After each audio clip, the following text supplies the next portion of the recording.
people feel empty even when they have everything, and others, with almost nothing, radiate peace, warmth, and joy? The answer might surprise you. It's not how much you've earned, it's not how much you've achieved, it's how much you've given. Let's begin. Real fulfillment doesn't come from what you hold on to, it comes from what you release with love. It's not a bank balance, it's not applause, it's not the number of trophies or titles. It's the silent joy of knowing you made someone else's life lighter and you expected nothing in return. Because the secret to a truly fulfilling life is giving. Let me tell you a story. In ancient India, there was a powerful king named Harshavardhana. He conquered kingdoms, built palaces, and filled his treasury with gold. But as he grew older, he felt a deep emptiness. He summoned sages, healers, priests, asking, "Why do I feel like something's missing when I have everything?" One monk looked at him and smiled gently. "You feel empty because your hands have only received. Try letting them give." The next day, Harsha gave away his robes and crown and walked the streets helping the poor. He built hospitals, schools, and water wells, and near the end of his life, he was asked, "Do you regret giving everything away?" He replied, "I never had joy when I sat on a throne, but when I sat beside the suffering and served, I met my soul." That's the paradox. You think giving is losing something, but giving is how you meet yourself. Now let's take a modern example. Think of someone like Muhammad Yunus, the founder of Grameen Bank. He began offering microloans to poor women in Bangladesh. No collateral, no conditions. People laughed at him. They said it would never work. But not only did it work, it lifted millions out of poverty. And in 2006, he won the Nobel Peace Prize. But when asked what meant the most to him, he didn't mention the award. He said, "The real joy is when a woman tells me she no longer begs, that she can send her daughter to school. That's priceless."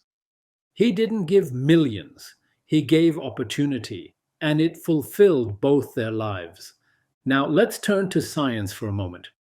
Research from Harvard and UC Berkeley shows that giving activates the brain's reward system. When you help others, your brain releases oxytocin, dopamine, and serotonin, chemicals that boost mood, connection, and well-being. Psychologists call it the helper's high. MRI scans show that the pleasure centers of the brain light up more when you give than when you receive. In one study, people who spend money on others reported higher levels of happiness than those who spent on themselves, even when the amount was small. So when you give, you're not just helping someone else, you're nourishing your own soul. But here's where it goes deeper. Across all spiritual traditions, giving isn't just a virtue, it's a divine law. In Islam, the Prophet Muhammad said, "Charity does not decrease wealth, it increases it." Zakat, one of the 5 pillars, literally means to purify, because giving purifies your soul. In Sikhism, Guru Nanak Dev Ji taught, "Vanchako," share what you have with others before you eat yourself.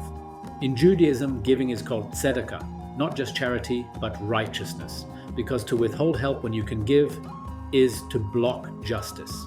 In Christianity, Jesus said, "It is more blessed to give than to receive." He fed the hungry, healed the sick, and taught that love is measured in service. In Hinduism, the Bhagavad Gita says, "He who does work without expecting fruits, he is truly giving and truly free." And in Buddhism, dana, generosity, is the first of the 10 perfections. It's the doorway to liberation. So whether you follow a religion or not, the truth is the same. A closed fist holds nothing. An open hand receives the world. Now, let me speak from my own life. There was a time when I believed giving had to be grand. that it had to be public, that it had to be perfect. But I realized something: real giving is quiet. It doesn't always make headlines, it makes heartlines. Sometimes it's offering your seat to someone older. Sometimes it's forgiving someone who didn't apologize. Sometimes it's simply listening to someone who's never felt heard. And when I started giving without expectations, whether it was time, energy, or just presence, I found myself feeling lighter, clearer, more alive. Because when you give, you step out of ego and into service. And when you live in service, you touch something eternal. Now, let me offer you 5 ways to make giving a daily habit, even in the smallest ways.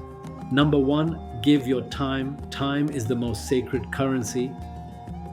Call your parents, help a neighbor, volunteer. Even 5 focused minutes with someone who's struggling can change a life. Number 2, give without expecting. Don't give and wait for praise. Don't give and keep score. True giving is planting seeds without needing to see the fruit. Number 3, give your energy. Your mood affects others more than you realize. Smile, encourage, radiate warmth. That energy is a gift, especially in a world starving for kindness. Number 4, give your attention. Put down the phone. Look someone in the eyes. Listen, really listen. In a distracted world, full presence is one of the rarest gifts. Number 5, give forgiveness. Release the weight you've been carrying. Forgive not because they deserve it, but because you do. It's not approval, it's freedom. Now, if any part of this message has touched you so far, I invite you to give in this moment. Not money, but one simple act. Click the like button. Leave a comment below. I choose to give freely. And share this with someone you care about. Let's spread this energy together, one heart at a time. Now let's go deeper. There's a spiritual law. Whatever you give, you receive multiplied. When you give peace, peace returns. When you give joy, joy returns. When you give money, opportunities flow back in ways you could never predict. But here's the key: you can't give to get. You have to give because your soul overflows, because the vessel that pours never stays empty. It gets refilled from above. And this is what fulfills you. Let me close with this story. A young disciple once asked a sage, "Master, how can I live a happy life?" The sage replied, "Each morning ask yourself, what can I give? And each evening ask yourself, what did I give?" If you do this daily, joy will never leave your heart. So many of us are chasing fulfillment, in trying to get our way to joy. But fulfillment is not found in accumulation, it's found in contribution. When you give, you rise above fear, above scarcity, above ego. You step into your highest self, because giving isn't something you do, it's who you are. You were born to give love, to give energy, to give light. You are not a container, you're a vessel. Let yourself be used by life, and life will never stop flowing through you. So the next time you feel low, give. The next time you feel disconnected, give. The next time you feel like something's missing, don't go looking to get, go give. Because in the act of giving, you'll find yourself. You'll find your purpose. You'll find fulfillment, not out there, but within. And that is the secret. Don't forget to like, share, and subscribe. This is Amit Kainth, The Mindset. And remember, a full heart doesn't come from taking more. It comes from giving freely. Until next time, stay generous, stay grounded, and stay guided.